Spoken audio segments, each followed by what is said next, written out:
Again, many people have the cart before the horse because they think, well, if I could just get the external thing, then I will have the identity. They think that the identity hinges upon having the external thing. They think, I'll be lovable when I have the relationship that demonstrates that to me. I will be intelligent when I have the degree that proves it, or I will be successful when I have the accolades that demonstrate that. Whatever, I will be happy when I have these external things to validate that. But that's incorrect. That's the wrong order of things. The correct sequence is first establish the identity, and then you will have necessarily the expression of that. So in order to have the identity, that is established in with these small steps. Think about some quality that you value and that you also would identify with yourself. So it could be, intelligent, loving, kind, generous, curious, persistent, anything of that sort that you value and that you identify with yourself. And then notice how you know that. I mean, you could do this with something you don't like about yourself, and the same thing would also apply, but it will be nicer for all of us, more pleasant if we focus on something we do like about ourselves. So just notice that in order to have that identity, so you identify as that quality, in order to have that identity, you have lots of examples of that in your life, right? So if you say I'm an intelligent person, as long as you're not completely delusional, it's because you have lots of examples from your experience to draw upon that to you demonstrate that you are intelligent. Now, other people might agree or disagree. That's neither here nor there. But for you, those examples demonstrate that you are that quality. And the stronger the quality, the more of those examples you have. So if you said, I'm an intelligent person, and I said, well, how do you know that? And you said, well, because once I got a good grade on a test. When I was in kindergarten, I got a gold star once. I said, oh, really? You have any other examples? And he said, no, that's it. Well, guess what? I could guarantee that the next thing that happens in your life that calls into question whether you are intelligent or not, you will fling to the opposite extreme. You'll say, you are not intelligent at all.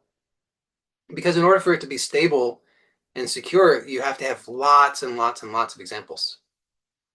So any quality that you identify with, you have lots of examples. And the stronger you identify with it, the more examples you have.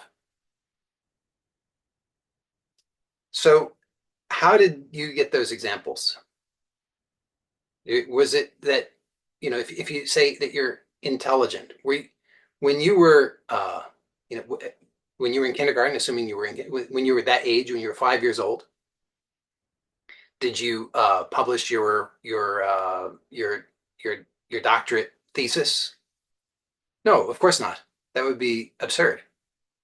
So your examples, but certainly if you strongly identify as intelligent, then you have examples of being intelligent when you were 5 years old, when you were 15 years old, when you were 5 months old. You have examples throughout your whole life continuously, more or less. There could be reasons why you would have gaps, but even then you can find examples if you know how to look. And kindness would be a great one. Yeah. So if you say that you are a kind person, then you have examples of being kind throughout your whole life. And again, because of the way you structure it, it's possible that you might have some gaps, but you could still find examples in those gaps. So were you kind or intelligent or generous or whatever the quality is? Were you expressing that in the same way or to the same magnitude when you were 5 months old as you do today? Of course not. That would be totally unrealistic, and we would not expect that of ourselves, right? If you can be generous today, you could be generous in much, let's say, bigger magnitude and bigger expression than you were able to when you were 5 years old. Not that it was any less important or meaningful when you were 5 years old, but it's just that the expression of it could be much greater today because you have much more capacity and skills and all kinds of things. So now, in order for that to happen, in order for you to establish that quality for yourself very strongly, the point is you have many examples, and those examples have many of them have been small.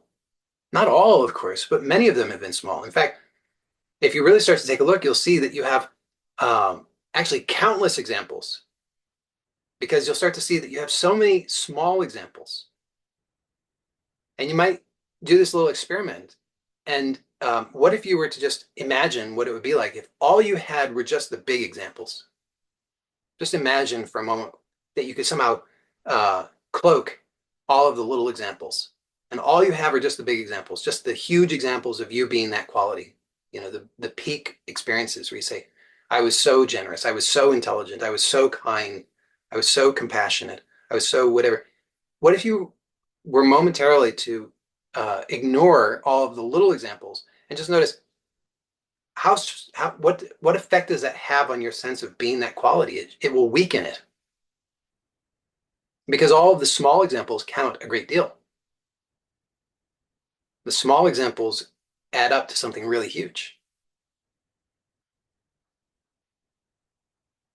So the small things make a huge difference. Without the small things, the big things are not possible. You could not actually have the identity. And if you did not have the identity, then you could not achieve or at least not sustain the achievements externally.